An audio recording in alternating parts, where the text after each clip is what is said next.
this one was special. Wala, parang humihinga ka lang eh.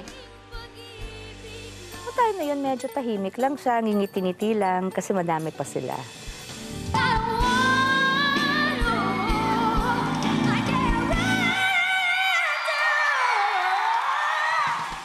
Bawat lusot niya, nagiging mas confident siya.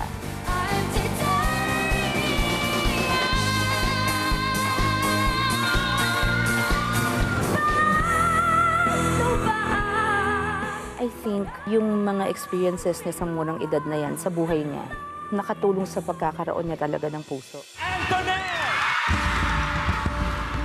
So sana talaga she takes it all the way. I want her to be grand champion. Papakanta ko sa'yo yung pangako. Alam kong gusto mong makatulong sa papa mo, sa mama mo. So parang ito yung promise mo sa kanila na hindi mo sila iiwan ano man ang mangyari.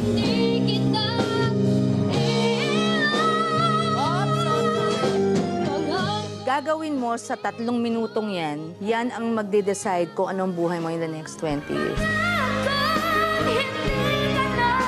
Kaya kung meron ka sa tanang buhay mo na meron kang gagawin na didibdibin, yan yun. Antoinette, anak, naniniwala ako sa galing mo. I will wait to hear your name announced as grand champion, anak.